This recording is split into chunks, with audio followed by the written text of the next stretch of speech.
What matters the most? Bharat matters. जय Hind everyone, मेरा नाम है आदर्श गुप्ता और स्वागत है आपका भारत मैटर्स में। दोस्तों, भारतीय संस्कृति में गैम्बलिंग यानी जुआ खेलना हमेशा से एक सामाजिक बुराई की तरह देखा गया। वेद, पुराण और मनुस्मृति से लेकर महाभारत जैसे धार्मिक ग्रंथों में गैम्बलिंग और बेटिंग जैसे खेल को एक अनएथिकल हैबिट माना गया और लोगों को ऐसी लत से बचने के लिए चेतावनी दी गई है। वेदों में एक गैम्बलर को कितव के नाम से बुलाया गया है और कहा जाता है कि वैदिक काल में गैम्बलर्स को समाज से बहिष्कार कर दिया जाता था।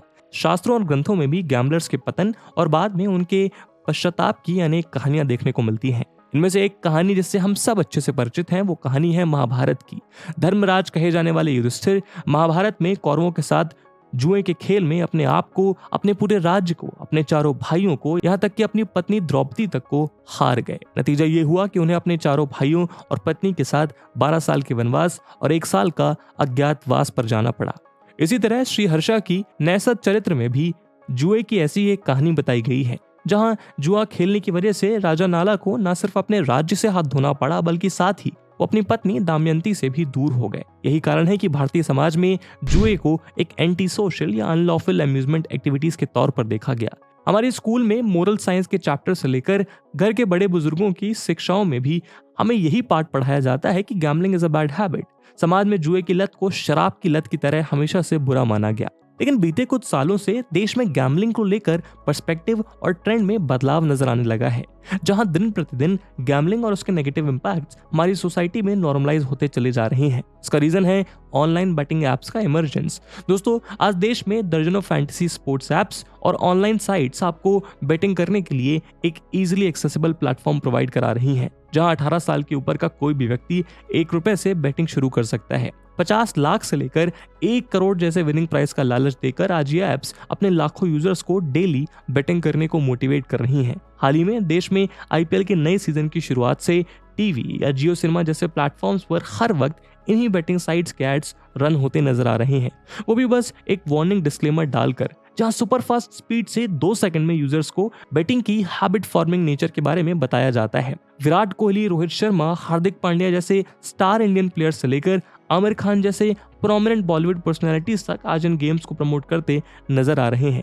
सिमिलरली पिछले कुछ सालों से ऑनलाइन गैम्बलिंग गेम्स को भी इसी तरह ऑनलाइन प्लेटफॉर्म्स पर आकर खेलने के लिए कभी शाहरुख खान तो कभी सौरव गांगुली जैसे x Indian cricket players in apps को प्रमोट करते दिखाई दे रहे हैं। एक्सपर्ट्स का मानना है कि इस तरह पब्लिक सेलिब्रिटीज की पॉपुलर पब्लिक इमेज का इस्तेमाल इन ऐप्स और वेबसाइट्स द्वारा बेटिंग या गैम्बलिंग जैसी एक्टिविटीज को नॉर्मलाइज करने के लिए किया जा रहा है, ताकि लोग एक समय तक अनलॉफुल या अनएथिकल माने जाने वाली इस एक्टिविटी को खुली बाहों से पॉजिटिव मैनर में एक्सेप्ट कर लें। ऐसे में सवाल उठता है कि जिस गैम्बलिंग की हैबिट को एक समय तक अनएथिकल समझा जाता था, क्या अब उसे एक नए कॉन्टेक्स्ट में एथिकल और लॉफुल बनाकर जनता के सामने पेश किया जा रहा है? क्या गैम्बलिंग को लेकर जो परसेप्शन सदियों से चला आ रहा है अब उसे ग्लैमराइज कर बदलने की कोशिश की जा रही है? और यदि ऐसा है तो उसके क्या परिणाम हो सकते हैं और सरकार की इस पूरे मुद्दे में क्या भूमिका रही है? दोस्तों, आज के हमारे इस वीडियो डिस्कशन में हमें क्रॉस कंट्री की जा रही बेटिंग से जुड़े ऐसे ही अनेक सवालों के जवाब ढूंढने की कोशिश करेंगे। तो चलिए शुरू करते हैं आज का डिस्कशन। दोस्तों, 21st century rapid technological growth कह रहा है। न्यू टेक्नोलॉजिकल डेवलपमेंट्स ने ह्यूमन लाइफ के ऑलमोस्ट सारे एस्पेक्ट्स को किसी न किसी वे में इम्पैक्ट किया है। इनमें से एक गैम्बलिंग भी है। भले ही इसे सोसाइटी एथिकली रॉन्ग मानती हो, लेकिन गैम्बलिंग हमेशा से लोगों के लाइफ का पार्ट रहा है। इनफैक्ट गैम्बलिंग दुनिया भर में लोगों के लिए one of the most popular form of entertainment रहा है। तो वहीं कुछ लोगों के लिए तो गैम्बलिंग उनके लाइवलीहुड का सोर्स भी है। हालांकि क्योंकि इंडियन सोसाइटी में गैम्बलिंग को अच्छा नहीं माना जाता था और इस पर लगे लीगल रिस्ट्रिक्शंस की वजह से गैम्बलर्स सोसाइटी की नज़र से बच के गैम्बलिंग किया करते थे। लेकिन हाई स्पीड इंटरनेट की अवेलेबिलिटी और रिसेंटली आए न्यू आई गेमिंग टेक्नोलॉजी डेवलपमेंट की ये देन है कि इंडिया में ऑनलाइन गैम्बलर्स की संख्या अनप्रेसिडेंटेड रेट से बढ़ रही है। मार्केट और कंज्यूमर डेटा प्रोवाइड करने वाली एक कंपनी स्टैटिस्टा ने इंडिया में बढ़ते हुए ऑनलाइन गेमिंग ट्रेंड को लेकर एक रिपोर्ट जारी की। इस रिपोर्ट का डेटा हैरान करने वाला था, क्योंकि इन नंबर्स में इतना बड़ा उछाल पहले कभी नहीं देखा गया था। इस रिपोर्ट के अनुसार 2018 में जहां इंडिया में 269 मिलियन ऑनलाइन गेमर्स हुआ करते थे, वहीं आज ये संख्या 500 मिलियन यूजर्स से ज्यादा हो चुकी है। और इन ऑनलाइन गेमर्स में एक बड़ा नंबर ऑनलाइन गैम्बलर्स का भी है। ऐसे ही एक ऑनलाइन स्पोर्ट्स फैंटेसी ऐप के चीफ मार्केटिंग ऑफिसर के अनुसार इंडिया में 40% इंटरनेट यूजर्स ऑनलाइन गैम्बलिंग करते हैं। उनके अनुसार जल्दी ये संख्या यूनाइटेड किंगडम में टोटल गैम्बलर्स की संख्या को भी सरपास कर देगी।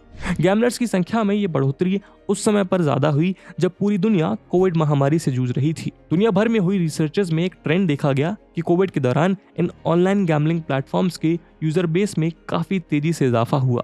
उदाहरण के लिए कनाडा में हुई एक रिसर्च से यह साबित हुआ कि कोविड पैंडेमिक के दौरान कई लोगों को ऑनलाइन गैम्बलिंग की लत लग गई है। इंडिया भी इस ट्रेंड से अछूता नहीं रहा और हमारे देश में भी साल 2019 से 2022 के बीच ऑनलाइन बैटिंग एप्स पर एक्टिव यूजर्स की संख्या में सिग्निफिकेंट इंक्रीमेंट हुआ।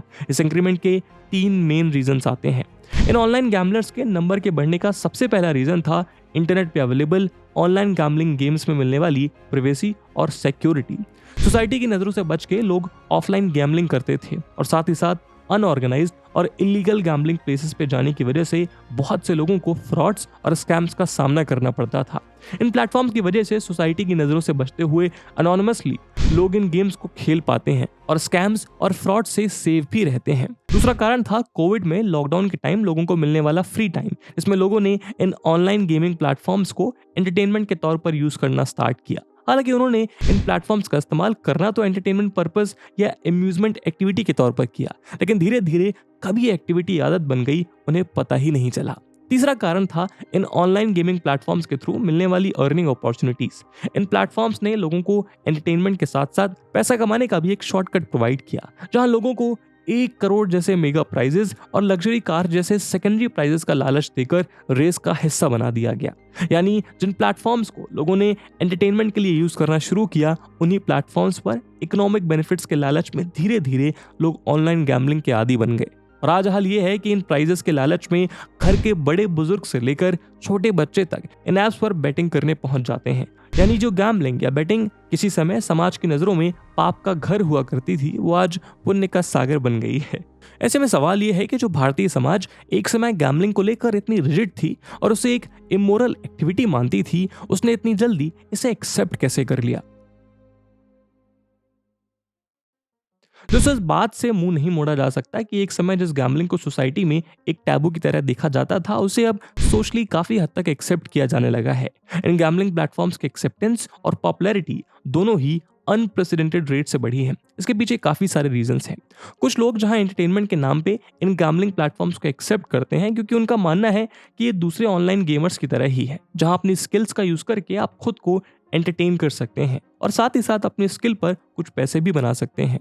ऐसा मानने वाले लोगों का कहना है कि ये कुछ वैसा ही है जैसे एक व्यक्ति मार्केट एक्टिविटीज को एनालाइज करके स्टॉक्स में अपना पैसा लगाता है, जो अपने आप में किसी जुए से कम नहीं है। लेकिन दोस्तों, उससे भी बड़ा रीजन ये है इन ऑनलाइन गेमिंग प्लेटफॉर्म्स को प्रेजेंट करने का तरीका, जिसकी वजह से लोग इन प्लेटफॉर्म्स की तरफ खिंचे चले जाते हैं। आज ऑनलाइन गैम्बलिंग को प्रमोट करने के लिए अलग अलग तरीकों का इस्तेमाल करके उसे ग्लैमराइज किया जा रहा है और इसी ग्लैमराइजेशन की चमक ने लोगों को अंधा कर दिया है, जिससे लोग इन प्लेटफॉर्म्स पर खूब पैसा और टाइम भी इन्वेस्ट कर रहे हैं।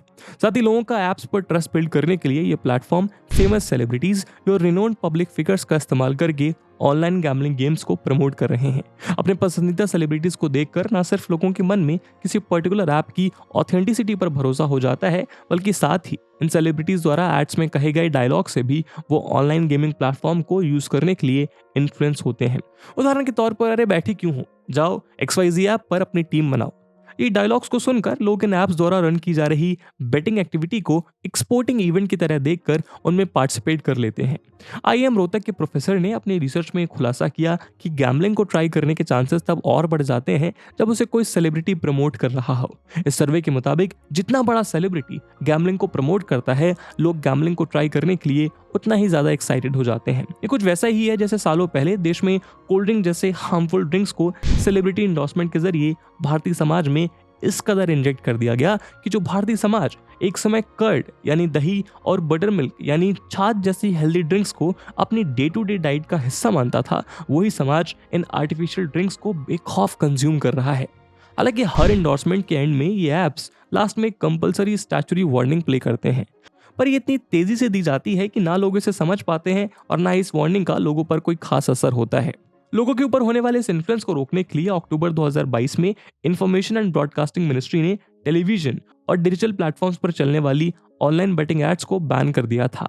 लेकिन इसके बावजूद आज भी बड़े बड़े सेलिब्रिटीज इन गैम्बलिंग एप्स को फैंसी स्पोर्ट शब्द का इस्तेमाल करके प्रमोट कर रहे हैं। ये कुछ वैसा ही है जिस तरह से लिकर कंपनीज टेलीविजन पे अपने एड्स में ब्रांड का प्रमोशन करते हुए अपनी कंपनी को म्यूजिक सीडी मेकर्स या water and soda making brand की तरह दिखाती हैं। इंपीरियल ब्लू और किंगफिशर जैसे लिकर ब्रांड के एडवर्टीजमेंट इसका प्राइम एग्जाम्पल है। रणबीर कपूर, कियारा आडवाणी, मिथाली राज, साइना नेहवाल और Mary Kom fancy sports company के एडवर्टीजमेंट्स में देखने को मिल जाएंगे। वहीं संजय मांजरेकर और आकाश चोपड़ा जैसे बड़े क्रिकेटिंग फिगर्स भी ऑनलाइन फैंटेसी गैम्बलिंग प्लेटफॉर्म्स को प्रमोट करते हैं। सिर्फ टेलीविजन और डिजिटल प्लेटफॉर्म्स ही नहीं, बल्कि कई बार सेलिब्रिटीज सोशल मीडिया ऐप्स पे भी अपने पर्सनल अकाउंट्स का यूज करते हैं ऐसे प्रमोशंस के लिए। और दोस्तों, ऐसा नहीं है कि गवर्नमेंट ने इन एंडोर्समेंट्स को रोकने के लिए कोई स्टेप्स नहीं लिए। कंज्यूमर प्रोटेक्शन एक्ट ऑफ 2019 के अंडर ऑनलाइन गैम्बलिंग को प्रमोट करने वाले किसी भी सेलिब्रिटी के ऊपर 10 लाख से 50 लाख तक का फाइन लगाया जा सकता है। इसके अलावा advertising standard council of India ने भी फॉल्स और मिसलीडिंग एंडोर्समेंट से रिलेटेड एक क्राइटेरिया एस्टैब्लिश किया है। क्राइटेरिया को फॉलो ना करने पर सेलिब्रिटीज को 1 साल तक के लिए बैन किया जा सकता है और उस पर फाइन भी लगाया जा सकता है। लेकिन सरकार के इन सभी प्रयासों के बावजूद बहुत से इन्फ्लुएंसर्स और सेलिब्रिटीज खुलकर ऑनलाइन गेमिंग वेबसाइट्स और एप्लीकेशंस को प्रमोट कर रहे हैं। प्रमोशन के लिए सेलिब्रिटीज का यूज करने के अलावा ये गैम्बलिंग प्लेटफॉर्म लोगों की मेंटालिटी के साथ भी खेल रहे हैं। गैम्बलिंग को इंडिया में एक इमोरल और अनएथिकल एक्टिविटी के रूप में देखा जाता था, इसीलिए ये प्लेटफॉर्म प्रमोशन के लिए गैम्बलिंग शब्द का यूज ना करके फैंटेसी स्पोर्ट शब्द का इस्तेमाल करते हैं। इस शब्द का इस्तेमाल करके इन गैम्बलिंग प्लेटफॉर्म्स को किसी दूसरे रिक्रिएशनल एक्टिविटी की तरह ही प्रोजेक्ट किया जाता है। सिर्फ इसी स्टेप से जो एक्टिविटी सोसाइटी के लिए अनएथिकल थी, आज वो एक्सेप्टेबल बन गई है। इस प्रोसेस में गैम्बलिंग गेम्स को इन प्लेटफॉर्म्स द्वारा स्किल गेम्स की तरह भी प्रोजेक्ट किया जाता है और ये काफी हद तक सच भी है। फॉर एग्जाम्पल, कई सारे ऑनलाइन गैम्बलिंग गेम्स में आपको काफी सारी स्ट्रैटेजी और मैथमेटिकल स्किल्स का यूज करना होगा। बाकी फैंटेसी स्पोर्ट्स ऐप्स में भी गैम्बलिंग करने के लिए काफी सारी स्किल्स की रिक्वायरमेंट होती है। आपको एथलीट्स की वीकनेस और स्ट्रेंथ, टीम की पास्ट परफॉर्मेंस, ग्राउंड कंडीशंस और वेदर कंडीशंस को ढंग से एनालाइज करके टीम का फॉर्मेशन करना होता है। यानी क्योंकि इन ऑनलाइन गेम्स में भी स्किल्स की रिक्वायरमेंट होती है, इसलिए अब स्किल्स का हवाला देते हुए धीरे धीरे स्टेट लेजिस्लेचर्स और जुडिशियल बॉडीज से भी इन गेम्स को लेजिटिमेसी मिलने लगी है।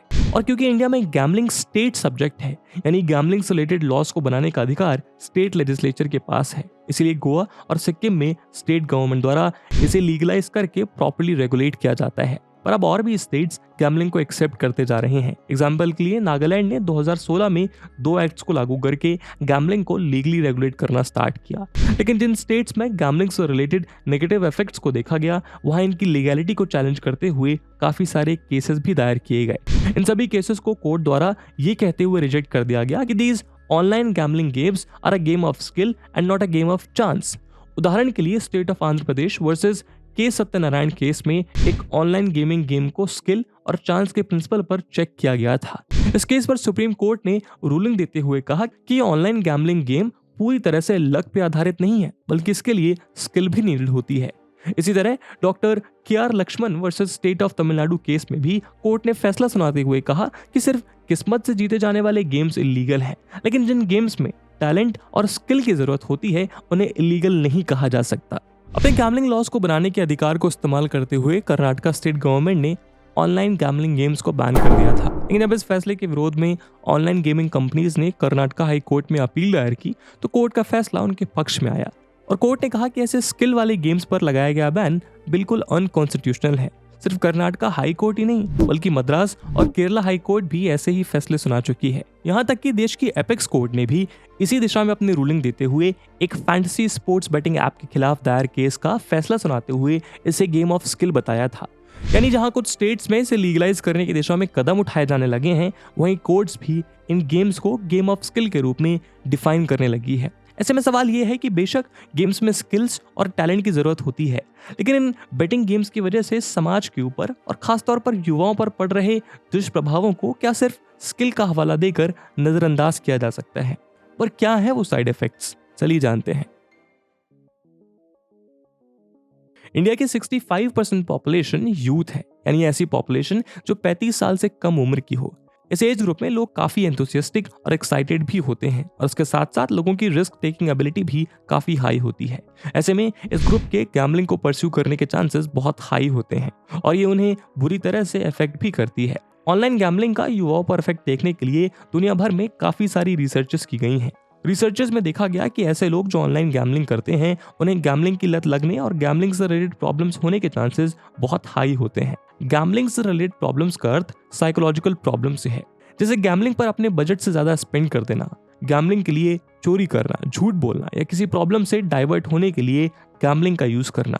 इन्हीं सारे इल इफेक्ट्स को देखते हुए तमिलनाडु की स्टेट कमेटी ने ऑनलाइन कार्ड गैम्बलिंग गेम्स को बैन कर दिया था। इस कमेटी ने यह भी कहा कि इस गैम्बलिंग एडिक्शन से domestic violence, mental health problems, debt problems और बच्चों में झूठ बोलने और चोरी करने जैसे बिहेवियरल प्रॉब्लम्स भी जन्म लेती हैं।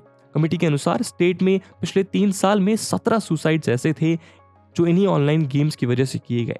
इन सारे लोगों में स्पेशली यूथ में गैम्बलिंग प्रॉब्लम्स ज्यादा बड़ी होती हैं। उनमें सुसाइड करने की टेंडेंसी काफी ज्यादा देखी गई। द गार्जियन में 2019 में पब्लिश एक आर्टिकल के अनुसार गैम्बलिंग प्रॉब्लम से जूझ रहे लोगों के सुसाइड करने के 15 टाइम्स ज्यादा चांसेस होते हैं। नेवादा काउंसिल ने भी इसी दिशा में काम करते हुए अपनी रिपोर्ट जारी की, जिसमें बताया गया कि गैम्बलिंग प्रॉब्लम वाले आधे से ज्यादा लोगों के दिमाग में सुसाइड के ख्याल आते हैं। यहाँ तक कि 17% लोग सुसाइड अटेम्प्ट भी करते हैं।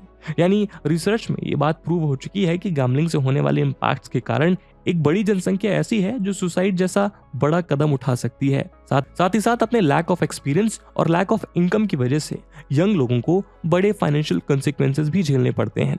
पर ये नेगेटिव इम्पैक्ट सिर्फ लाइफ और फाइनेंशियल लॉस तक ही सीमित नहीं है, बल्कि गैम्बलिंग के काफी सारे नेगेटिव हेल्थ और सोशल इम्पैक्ट्स भी हैं। यूनाइटेड किंगडम के मेंटल हेल्थ फाउंडेशन के अकॉर्डिंग गैम्बलिंग काफी सारी हेल्थ रिलेटेड प्रॉब्लम्स को भी जन्म देता है। गैम्बलिंग हमारे ब्रेन के डोपामिन रिलीज करने वाले पार्ट को अफेक्ट करती है और ये डोपामिन हार्मोन भी हमें फील गुड फैक्टर देने के लिए रिस्पॉन्सिबल होता है। गैम्बलिंग में जीतने पर यह हार्मोन हमें जो फील गुड फैक्टर देता है वो गैम्बलिंग करने वाले लोगों को किसी और चीज से मिलना बंद हो जाता है। गैम्बलिंग ड्रग्स और अल्कोहल की तरह एडिक्टिव भी हो सकता है। उसके अलावा low self esteem, stress, anxiety और डिप्रेशन जैसे हेल्थ प्रॉब्लम्स भी गैम्बलिंग के इफेक्ट के रूप में देखी जाती हैं। ये मेंटल हेल्थ इश्यूज यंग लोगों पर ज्यादा इफेक्ट करती हैं क्योंकि उनका ब्रेन इससे होने वाले इफेक्ट्स को हैंडल नहीं कर पाता। जो लोग ऑनलाइन गैम्बलिंग में अपना काफी समय बिताते हैं उनमें लैक ऑफ सोशल कनेक्शन भी देखा गया है। यानी इन गेम्स के इफेक्ट से वह धीरे धीरे सोशली आइसोलेट हो जाते हैं। ऑनलाइन गैम्बलिंग से रिस्क टेकिंग बिहेवियर भी काफी कॉमन हो जाता है। यानी लोग मेंटली ज्यादा रिस्क लेने के लिए प्रिपेयर हो जाते हैं जो उनकी लाइफ चॉइसेस को भी अफेक्ट करता है, कई बार पॉजिटिवली तो कई बार नेगेटिवली। साथ ही इंडिया में ऑपरेट कर रही बेटिंग एप्स या so called fancy sports app से जुड़ी एक और समस्या है इनका एज वेरिफिकेशन प्रोसेस का लूप होल।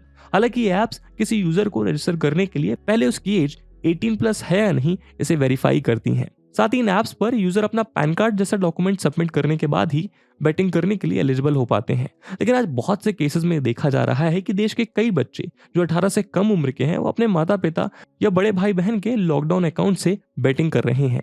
हैरानी वाली बात तो ये है कि कई तो 15 से 18 वर्ष के बच्चे भी इन ऐप्स पर अपने परिवार से छुपकर पैसे लगा रहे हैं। फैंसी स्पोर्ट्स से जुड़े इसी एस्पेक्ट को देखते हुए आज एक्सपर्ट्स इन ऐप्स पर सवालिया निशान खड़े कर रहे हैं।